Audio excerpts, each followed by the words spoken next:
So we're doing a bit of a series. Tell me about one of your other deals. We've talked about the Barcelona cocktail deal. We've talked about this flat here, and I'll do some B-roll to show you guys in that other video. Tell me about the most amount of money you've made out of a project so far when you flipped. Oh, by the way, this is my friend Arthur. Hi. Arthur Dalamer from William Arthur Property. So I bought a council building off the council. It was a school for naughty children. I bought it in the height of COVID, so May 2020. I had to buy it with cash. Where did you get your cash from? The cash was actually a mixture of a bridge and my own money.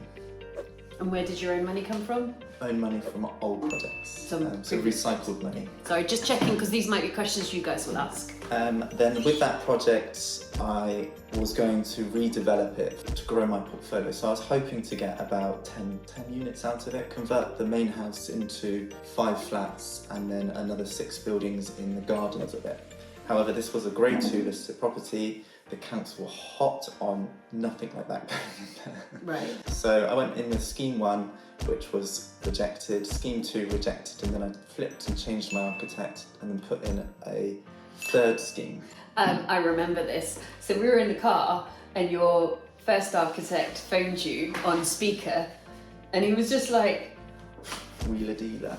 Oi Arthur, I know people, see, innit, I know people. And I was just like, get rid of that guy! Because he clearly doesn't know people, because if he knows people and he keeps getting rejected, but he was just Mr. Wheeler Dealer, talk hot air, because I can't say rude words. But this guy, I did interview 30 architects and I nailed it down to him because of his experience within the town, which is Swindon. Yeah. But it didn't come through. Anyway, so this was 12-month point where my bridge had run out. So your bridge had run out, you owned it, and two schemes had been rejected. Yes. And I did ask you to talk about the most profitable project you've ever done, yes. Not the worst, yeah? Height of COVID, okay. Council weren't going out, and this was when the council were using their resources to help the communities. So the council officers, the planning officers, were being used in community centres to help distribute help for the people that need it during COVID. So the council was massively under-resourced, the planning was pushed back, which is why there was this massive delay, and I had a bridge that needed to be repaid. How did that feel? A lot of pressure, but what I did was I got a private funder to fund the bridge gap. So you moved from bridging to a private fund. So basically your private funder paid off the bridge? Yes. Okay, gotcha. They got the first charge, they got a high level of interest and what I did was I knew that the 3rd scheme was going to be the one that got accepted, because I changed my architect, got a different team in, and we really understood from the previous applications and the rejections of what the council want from that site. So we really played on that. I managed to get 6 units from the site. My aim was to build it out. However... And you were quite emotionally bought into that. Yeah, at this point it was 18 months in, I was like, I'm gonna build this out. Yeah. But when I looked at, I was gonna have to JV on parts of it and then do parts of it myself. When I looked at the income projection from what would have been a 4-year project from start to finish, I would have still made the same amount of money as if I was to flip it with planning. Because of all the costs? Because of giving away some of the profit, because you didn't have the cash flow because your pockets weren't deep enough yet? Yes. Gotcha. And I had already agreed some other projects in the pipeline and I needed the money for that, which I was more excited about. I lost my motivation for the site, although it did look great and is going to look great. Yeah. I decided to take the money. So the figures are... So when did you decide to change the strategy from I'm going to build this to I'm going to sell it? I ran 2 strategies at once. So strategy 1 was to sell, strategy 2, if I couldn't sell it, I'm going to build it out. So I punted it over to an estate agent, get me the best deal, and we'll see whether it works for me. Now I wanted 800 grand for this site. Punchy. But I wasn't going to move from that 800 grand, that's what I wanted.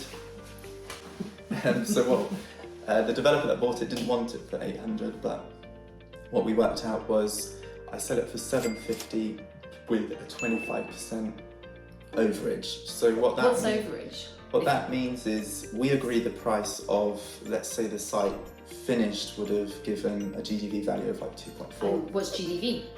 Gross development value. Yeah. So let's say the site's GDV is 2.4 and anything the developer sells above that, I get a percentage. Yes. So you could get paid out in the future. Yes, I get paid out hopefully in 2026. Nice. And so you're keeping your eye on it. Yes. Okay. Yeah. And a vested interest in making sure that he develops a good site, Yeah. markets it well, and I think the product is good. So you still stay in touch with it? Yes. So you dropped your price to 750, but you're likely, particularly with the market and the growth, you're likely going to get a second piece of profit. So how much did you make on this odyssey? I think this is pre-tax. It's about 267,000.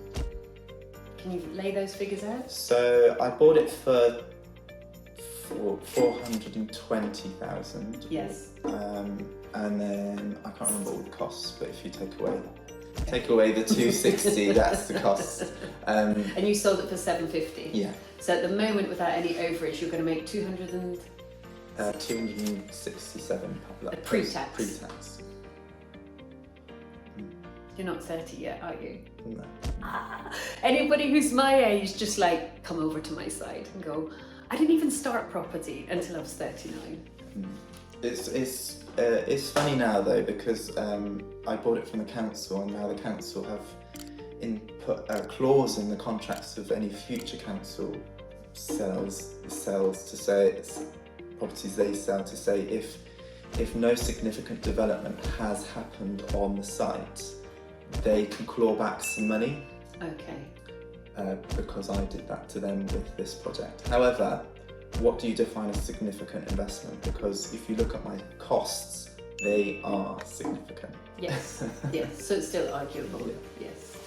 So you learned GDV, you learned overage, and you learned how somebody made £267,000 pre-profit by tenacious and knock down, get up, knock down, get up, knock down, change strategy, make £267,000. I think that's kind of, I wouldn't call it normal property developing, but you know, you're not going to make that kind of money without a couple of bits of challenges. What was the best thing about that project, and what was the hardest thing about that project? The best thing is the profit and the scheme that was developed. It really is one of a kind for that area. Hopefully going to uplift Swindon to another level of architecture, which isn't what's needed. It needs a new flow of money and a new flow of design. And that you feel quite strongly about that, don't you? Yeah, I'm born and bred Swindon. Don't live there now, but I really want to uplift the area, mainly to bump my house prices up that I own, and also bump the area up because it is a good place. Yeah, and what was it? The hardest thing. The hardest thing was the 18 months. Of keeping the faith and paying interest. It's £5,000 a month interest. Okay. Useful? I hope so. If so, like and subscribe, and also have a look at the website, The Good Property Company. And I just want to say a really big thank you to Arthur. And it's William Arthur Property if you want to go and have a look at his website. And I think this case study is on there, isn't it? It is on the website. I might do a video on it, but we'll see. Thank you. Thanks for watching. You want to make a shed load of cash relatively fast? That's a buy to sell strategy. Download my buy to sell pack, written for you guys. Everything I know popped into there for you.